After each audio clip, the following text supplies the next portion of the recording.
जय जगन्नाथ सांग मैंने आउ एक सुंदर वीडियो को आपको स्वागत करुच्ची गाँ टका संतोष यहाँ से एजुकेशनल वीडियो जोटा 15,000 आमर शिक्षा सहायक जो बाहर से विषय यहाँ अच्छी तेणु आपण मैंने देखिपे लेटरटी वर्तमान पब्लिश हो सारी आपण जहाँ भी आगामी 2 मास भितर आप देखा ही पाइबे।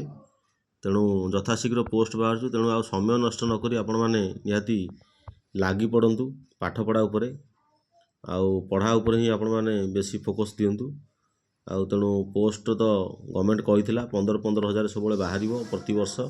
तेणु ये से लेटरटा मुझे देखा जोटा लेटर नंबर हूँ 34571 जोटा अच्छी 15/12/2025 तेणु आउ समय नष्ट नक आउ काल विलम्ब नक आपण मैंने पढ़ापढ़ी लगी जातु।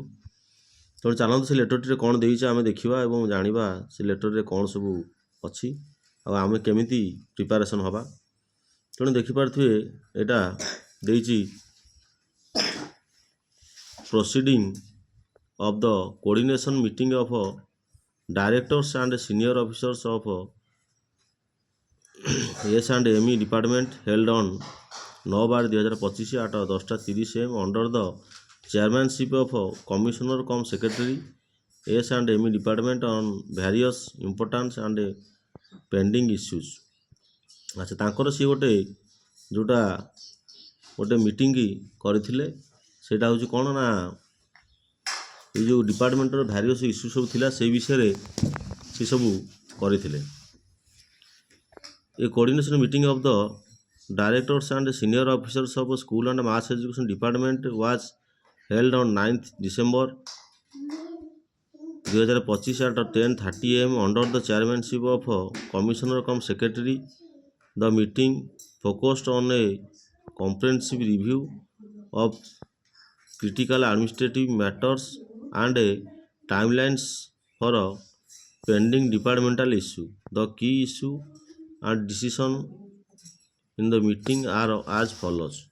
देखो मीटिंग रे सब कौन सब एजेंडा थिला आ सब कौन होइछि से विषय लेटरटा अच्छी। तेणु जहाँ हो गोटे भल खुशी खबर जो मैंने घरे आमर सीटी बीएड कर बस OTET कर बस तेणु से गोटे भल सुविधा।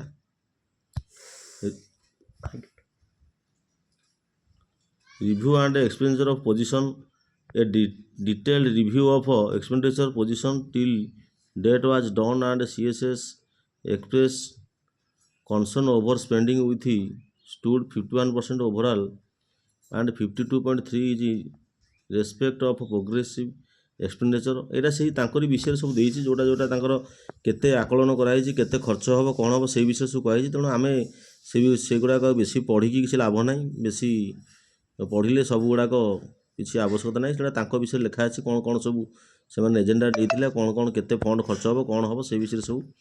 तेणु सहीटा को आम जावानी आमर जोटा मेन पॉइंट सहीटा को आम जा और से विषय आम आलोचना करवा। तेणु देखूँ यहाँ सब तांकर खर्च आकलन कराई केते टका खर्च हम कौन हम से सब यहाँ हूँ से मेन पॉइंट जोटा देखूँ requirement of special educator MLE and elementary teacher. तेणु स्पेशल एजुकेटर आ MLE जोटा लैंग्वेज टीचर रोचे आउटा गोटे कौन ना जोटा एलिमेंटरी टीचर जोटा आम प्राइमरी टीचर सहीटा रोचे। देखो से लाइनटा मुझे पढ़ी आपको निहाती शुणी दूची। तेणु regarding the decision of higher level committee mandating the requirement of 15,000 teachers annually including MLE teacher and special educator SPD OSEPA inform to the furnish all requisite information by 15/12/2025 so that the requirement process can process without any further delay. तेणु यहाँ कराई कौन ना जेहेतु यहाँ decision आगुरी गवर्नमेंटर थिला तेणु एमाने फाइनाल करदे जो 15,000 लेखे थिला प्रति वर्ष बाहर पोस्ट सहीटा को तुरंत लागू करने तुरंत यही वर्ष 2000 जो 25-26 वर्ष सहीटा को पूर्ण करने 15,000 बर्तमान प्रोसीजर आरंभ कराला।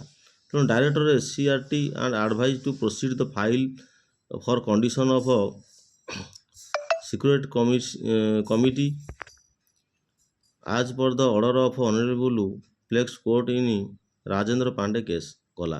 Additional secretary of Jadumani Mahala to submit the proposal for requirement of 15,000 teacher for the concurrence of the FD। ତେଣୁ ଇଏ ସବୁ ହେଉଛି କ'ଣ ନା ତାଙ୍କର ପ୍ରପୋଜାଲ୍। ତେଣୁ ଦେଖିପାରୁଥିବେ ଆପଣମାନେ ଏ ଲେଟର୍ଟି ହୋଇଛି ସେଇ 15/12/2000 ମାନେ ଆଜିକା ଡେଟ୍ରେ ହିଁ ହେଇଛି। ତେଣୁ ଆପଣମାନେ ଆଉ କାଳ ବିଳମ୍ବ ନକରି ଯେଉଁମାନେ ସମୟ ନଷ୍ଟ ନକରି ତେଣୁ ଲାଗି ପଡ଼ନ୍ତୁ ଭଲ ଭାବରେ ଆଉ ଭଲସେ ପ୍ରିପାରେସନ୍ ହୋଇ ଯେମିତି ଆପଣମାନଙ୍କର ଗୋଟିଏ ପୋଷ୍ଟ ରହିବ। ଆଉ ଗୋଟେ କଥା ମୁଁ ଆପଣମାନଙ୍କୁ କହିଦେଉଛି, ଆପଣମାନେ ତ ଜାଣିଥିବେ ଆଗରୁ, କାହିଁକିନା ବର୍ତ୍ତମାନ ଯେଉଁ ପୋଷ୍ଟ ସବୁ ବାହାରିବ ସେଇଟା ହେଉଛି ରେଗୁଲାର ପୋଷ୍ଟ। ତେଣୁ ଡାଇରେକ୍ଟ ରେଗୁଲାରରେ ଆପଣ ପୋଷ୍ଟିଂ ହେବେ ଆଉ ଦରମା ବି ଅଧିକ ପାଇବେ। ତେଣୁ ଦରମା କେତେ ପାଇବେ କ'ଣ ପାଇବେ ସେଇଟା ତ ଆପଣ ଜାଣିସାରିଥିବେ। ଯଦି ଜାଣିନାହାନ୍ତି ସେ ଭିଡ଼ିଓ ମଧ୍ୟ ମୁଁ ଆଗାମୀ ଦିନରେ ଛାଡ଼ିଦେବି, ଆପଣମାନେ ଦେଖିବେ। ଆଉ ଏଇଟା ଥିଲା ଆପଣମାନଙ୍କ ପାଇଁ ଗୋଟେ ଭଲ ସୂଚନା। ଯାହା ହେଉ ଯେଉଁ ଭାଇ ଭଉଣୀମାନେ ଅଛନ୍ତି ପାଠ ପଢ଼ିକି CTBD କରିକି ପରିଶ୍ରମ କରୁଛନ୍ତି, ବିଫଳତା ଆଗାମୀ ଦିନରେ ବିଫଳତା ପାଇଛନ୍ତି। ତେଣୁ ଆପଣମାନଙ୍କ ପାଇଁ ଗୋଟେ ନିହାତି ସଫଳତାର ଚାବିକାଠି ଆସି ଦୁଆର ମୁହଁରେ ପହଞ୍ଚିଛି। ତେଣୁ ଆଉ ସମୟ ନଷ୍ଟ କରନ୍ତୁ ନାହିଁ, ବୁଲାବୁଲି ବନ୍ଦ କରିଦିଅନ୍ତୁ। କାହିଁକିନା ଏଇଟା ଶୀତଦିନ ସମୟ, ପ୍ରାୟ ପିକନିକ୍ ଯିବା, ଇଆଡ଼େ ଯିବା, ସିଆଡ଼େ ଯିବା। ତେଣୁ ଏଇ 2-3 ମାସ ରହିଲା ଆପଣମାନେ ଭଲରେ ଲାଗନ୍ତୁ, କଷ୍ଟ କରନ୍ତୁ। ଜୀବନରେ କେତେ ବୁଲିବେ, କେତେ ପଇସା ମିଳିବ, କେତେ ଜାଗା ଆପଣ ଯାଇପାରିବେ, କେତେ ସାଙ୍ଗସାଥି ମିଳିବେ, କିନ୍ତୁ ଜୀବନର ଭବିଷ୍ୟତ ଗଢ଼ିବା ପାଇଁ ଆପଣଙ୍କୁ ଆଉ ସମୟ ମିଳିବ ନାହିଁ। ତେଣୁ କାଳ ବିଳମ୍ବ ନକରି ଆପଣମାନେ ନିହାତି ପାଠପଢ଼ାରେ ଲାଗିଯାଆନ୍ତୁ। ଆଉ ୟା ପରେ ମୁଁ ଆପଣମାନଙ୍କୁ କହିଦେବି କ'ଣ କ'ଣ ବହି ପଢ଼ିବ ଆଉ କେମିତି ପଢ଼ିଲେ ଆପଣମାନେ ପ୍ରିପାରେସନ୍ ଭଲ ହୋଇପାରିବ ଆଉ ଆପଣମାନେ ନିହାତି ଗୋଟିଏ ପୋଷ୍ଟ ଯେମିତି ବଜାୟ ରହିବ ସେ ବିଷୟରେ ନିହାତି ଆପଣମାନଙ୍କୁ ମୁଁ ଜଣାଇଦେବି। ତେଣୁ ଆଉ ବେଶୀ ଆପଣମାନଙ୍କ ସମୟ ନଷ୍ଟ କରୁନାହିଁ। ତେଣୁ ଏତିକିରେ ଭିଡ଼ିଓଟି ସାରୁଛି। ଆଉ ଭଲସେ ପଢ଼ାପଢ଼ି କରି ଲାଗିଯାଆନ୍ତୁ ଆଉ ଜଗନ୍ନାଥଙ୍କୁ ଭରସା ରଖନ୍ତୁ ଆଉ ନିହାତି ଡାକନ୍ତୁ ଯେ ଆପଣଙ୍କର ନିହାତି ଗୋଟିଏ ପୋଷ୍ଟ ଏଥିରେ ରହୁ। ତେଣୁ ରଖୁଛି, ପୁଣି ଦେଖାହେବ ଆଉ ଗୋଟିଏ ଏଜୁକେସନାଲ୍ ଭିଡ଼ିଓରେ। ଭିଡ଼ିଓ ଭଲ ଲାଗିଲେ ଗାଁ ଟୋକା ସନ୍ତୋଷ ଚ୍ୟାନେଲଟିକୁ ଆପଣ ସବସ୍କ୍ରାଇବ୍ କରିବେ। ରଖୁଛି, ଜୟ ଜଗନ୍ନାଥ, ଭଲରେ ଥାଆନ୍ତୁ ସମସ୍ତେ।